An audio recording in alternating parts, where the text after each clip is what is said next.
വാഹനത്തിന്റെ മൈലേജ് കുറഞ്ഞോ? നിങ്ങളുടെ വാഹനം ഇടയ്ക്കിടെ നിന്നു പോകുന്നുണ്ടോ? ഓടിക്കൊണ്ടിരുന്ന വാഹനം കത്തിപ്പോയ സുഹൃത്തുക്കളുണ്ടോ നിങ്ങൾക്ക്? ഇതിനെല്ലാം കാരണം ഒരു പക്ഷേ E20 ആയിരിക്കാം. E20 എന്നാൽ എഥനോൾ 20. എന്താണ് E20? Let me explain.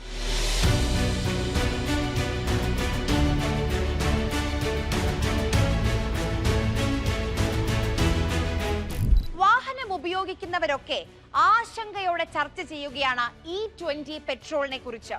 നിങ്ങൾ അറിഞ്ഞിരുന്നോ പമ്പിൽ നിന്ന് നിങ്ങൾക്ക് കിട്ടുന്നത് വെറും പെട്രോൾ അല്ല എന്ന്? നിങ്ങൾ ഈ അടുത്ത കാലത്താണ് പുതിയ കാറോ ബൈക്കോ വാങ്ങിയതെങ്കിൽ അതിൽ ഫ്യൂൽ ലിഡിനകത്തോ പുറത്തോ E20 എന്ന് എഴുതിയത് കണ്ടു കാണും. നമ്മുടെ വാഹനങ്ങളിൽ അടിക്കുന്ന പെട്രോളിൽ കലർത്തുന്ന എഥനോളിന്റെ അംശമാണ് E10 അല്ലെങ്കിൽ E20. 20% എഥനോളും 80% പെട്രോളുമാണെങ്കിൽ E20. ആദ്യം എന്തുകൊണ്ട് എഥനോൾ പെട്രോളിൽ കലർത്തുന്നുവെന്ന് പറയാം. ഊർജ ആവശ്യങ്ങൾക്ക് വേണ്ടി നമ്മൾ ഇന്ത്യ, റഷ്യ അടക്കമുള്ള വിദേശ രാജ്യങ്ങളെ ആശ്രയിക്കുകയാണ്. അതുകൊണ്ടാണല്ലോ അമേരിക്ക നമുക്ക് അധിക തീരുവയും ചുമത്തിയത്. ക്രൂഡ് ഓയിലിന്റെ 85% നമ്മൾ ഇറക്കുമതി ചെയ്യുകയാണ്. ശതകോടികളാണ് ഇറക്കുമതിയിലും മറ്റും ചെലവാകുന്നത്. അവിടെയാണ് ബയോഫ്യൂവൽ എന്ന ആശയം വരുന്നത്, അഥവാ ജൈവ ഇന്ധനം. കരിമ്പിലും മധുരക്കിഴങ്ങിലുമുള്ള പഞ്ചസാര, ചില ധാന്യങ്ങളിലെ അന്നജം എന്നിവ ഫെർമെന്റ് ചെയ്താണ്, അതായത് പുളിപ്പിച്ചാണ് ഈ എഥനോൾ ഉണ്ടാക്കുന്നത്. എഥനോൾ ശരിക്കും ആൽക്കഹോൾ തന്നെയാണ്. എന്തുകൊണ്ട് എഥനോൾ എന്നതിന് 3 സിമ്പിൾ ഉത്തരങ്ങളുണ്ട്. 1, അന്തരീക്ഷ മലിനീകരണം കുറയ്ക്കാം, അതായത് പരിസ്ഥിതിക്ക് ഗുണകരം. 2, കർഷകർക്ക് സഹായകരമാണ്, കാരണം ഈ കരിമ്പും ധാന്യത്തിനുമൊക്കെ ആവശ്യക്കാർ വരികയാണല്ലോ. 3, അസംസ്കൃത എണ്ണയുടെ ഇറക്കുമതി കുറയ്ക്കാം. പിന്നെ എന്താണ് പ്രശ്നം? ഇന്നോ ഇന്നലെയോ അല്ല എഥനോളിനെ പറ്റി രാജ്യം ആലോചിച്ച് തുടങ്ങുന്നത്. 2001 തന്നെ ഇതിനുള്ള നീക്കം തുടങ്ങിയിരുന്നു. 2003 9 സംസ്ഥാനങ്ങൾ E5, അതായത് 5% എഥനോൾ ചേർത്ത ഇന്ധനം ഉപയോഗിച്ച് തുടങ്ങി. 2006 BIS, അതായത് ബ്യൂറോ ഓഫ് ഇന്ത്യൻ സ്റ്റാൻഡേർഡ്സ്, ഇത് അംഗീകരിച്ചു.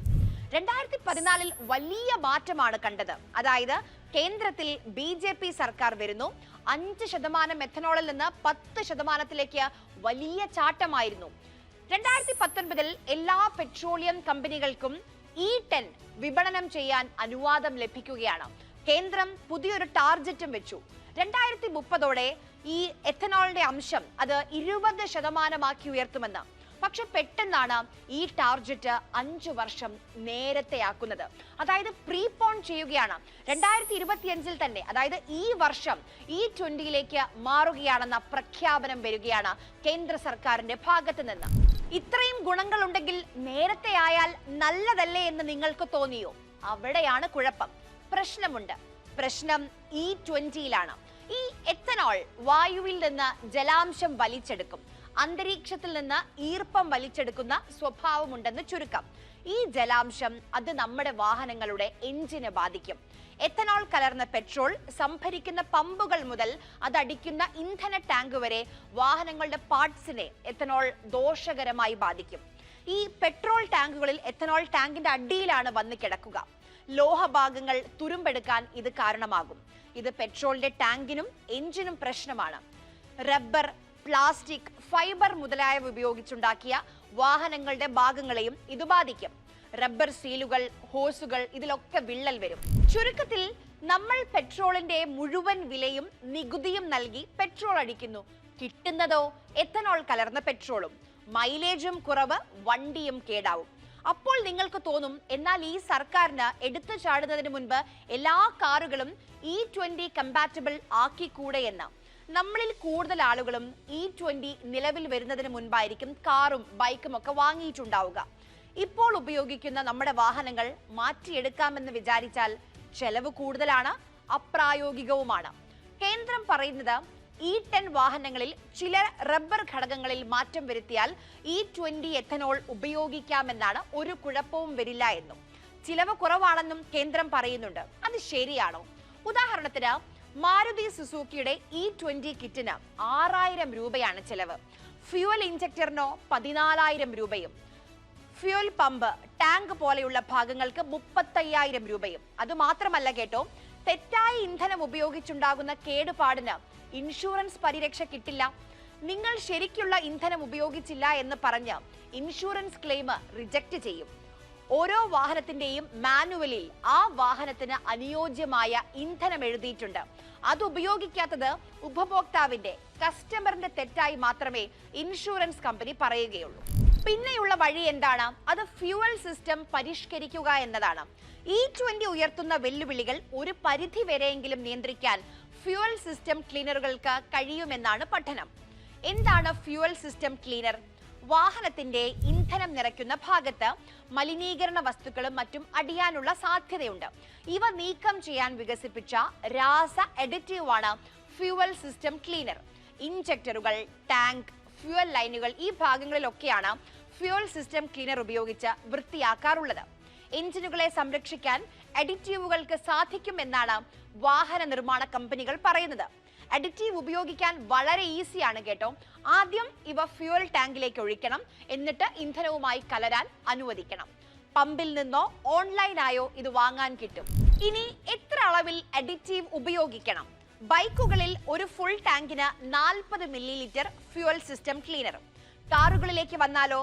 കോമ്പാക്ട്, ഹാച്ച്ബാക്ക്, സെഡാൻ, ചെറിയ SUV കാറുകൾക്ക് 45 ലിറ്റർ ഫ്യൂവൽ ടാങ്കാണുള്ളത്. ഇത്തരം വാഹനങ്ങളിൽ 354 മില്ലി ഫ്യൂവൽ സിസ്റ്റം ക്ലീനർ ഉപയോഗിക്കാനാണ് നിർദ്ദേശം. ഇനി ഈ E20യുമായി കേന്ദ്രമന്ത്രി നിതിൻ ഗഡ്കരിക്ക് എന്താണ് ബന്ധം?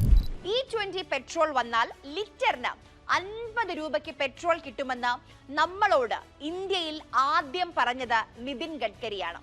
പെട്രോളിന് 50 രൂപയായോ? അതിനുത്തരം നിങ്ങൾക്ക് തന്നെ അറിയാമല്ലോ. E20യിലൂടെ കേന്ദ്ര സർക്കാർ വലിയ ലാഭം ഉണ്ടാക്കുന്നുണ്ട്. ആ ലാഭം നിങ്ങളിലേക്ക് എത്തുന്നുണ്ടോ? അതിനും ഉത്തരം നിങ്ങൾക്ക് തന്നെ അറിയാമല്ലോ. ഇനി മറ്റൊരു പ്രശ്നം, അത് നിതിൻ ഗഡ്കരിയുടെ മക്കളാണ്. മഹാരാഷ്ട്രയിൽ ഗഡ്കരി കുടുംബത്തിന് നിരവധി കരിമ്പ് ഉൽപാദന വിതരണ കമ്പനികളുണ്ട്. ഈ കരിമ്പിലൂടെയാണ് എഥനോൾ ഉണ്ടാക്കുന്നതെന്ന് ഞാൻ തുടക്കത്തിൽ പറഞ്ഞല്ലോ. ഇന്ത്യയിൽ ആദ്യമായി എഥനോൾ നിർമ്മിക്കുന്ന കമ്പനികളിലൊന്ന് പൂർത്തി ഗ്രൂപ്പാണ്. ഇതിന്റെ സ്ഥാപകൻ ആരാണെന്ന് അറിയുമോ നിങ്ങൾക്ക്? നിതിൻ ഗഡ്കരി. കേന്ദ്രത്തിൽ BJP അധികാരത്തിൽ വന്ന് 1 മാസത്തിനുള്ളിൽ പൂർത്തി ഗ്രൂപ്പ് പുതിയ എഥനോൾ നിർമ്മാണ യൂണിറ്റ് തുടങ്ങി. അന്നാണ് രാജ്യം 5% നിന്ന് 10% എഥനോൾ കലർന്ന പെട്രോളിലേക്ക് മാറിയത്. പിന്നെ പൂർത്തി ഗ്രൂപ്പ് 2 കമ്പനികൾ തുടങ്ങി. ഒന്ന് മാനസ് എഗ്രോ ഇൻഡസ്ട്രീസ്, 2 സിയാൻ എഗ്രോ ഇൻഡസ്ട്രീസ്. ഈ 2 കമ്പനികളും നയിക്കുന്നത് ഗഡ്കരിയുടെ 2 ആൺമക്കളാണ്, സാരംഗ് ഗഡ്കരിയും നിഖിൽ ഗഡ്കരിയും. സാരംഗിന്റെ മാനസ് ഗ്രൂപ്പ് 2022 2 കോടി ലിറ്റർ എഥനോൾ നിർമ്മിച്ചു കഴിഞ്ഞു. നിഖിലിന്റെ സിയാൻ ആകട്ടെ കാർബൺ ഡയോക്സൈഡിൽ നിന്ന് എഥനോൾ നിർമ്മിക്കാനുള്ള കരാറും ഒപ്പിട്ട് കഴിഞ്ഞു. നമ്മൾ എത്ര പൈസ കൊടുത്താണ് പെട്രോൾ അടിക്കുന്നതല്ലേ? പോരാത്തതിന് നികുതിയുമുണ്ട്. നമുക്ക് E20 വേണ്ട എങ്കിൽ പെട്രോൾ മാത്രം അടിക്കാനുള്ള സ്വാതന്ത്ര്യം നൽകേണ്ടതല്ലേ? അതില്ല എന്നതാണ് പ്രശ്നം. അടിച്ചേൽപ്പിക്കുകയാണ്. എഥനോൾ ചേർക്കാത്ത പെട്രോൾ വിപണിയിൽ വേണമെന്ന് പൊതുതാൽപര്യ ഹർജി സുപ്രീം കോടതിയിലേക്ക് വന്നു, പക്ഷെ തള്ളിപ്പോയി. 2023 ഏപ്രിലിന് ശേഷം നിർമ്മിച്ച വാഹനങ്ങൾ മാത്രമാണ് E20 പെട്രോളിന് ശരിക്കും അനുയോജ്യം. E20 ഉപയോഗിച്ചാൽ ഇന്ധനക്ഷമതയിൽ 6% കുറവുണ്ടെന്നാണ് പഠന റിപ്പോർട്ട്. E0 അല്ലെങ്കിൽ E10 ആ ഓപ്ഷനെങ്കിലും കേന്ദ്രം നൽകേണ്ടതാണ്.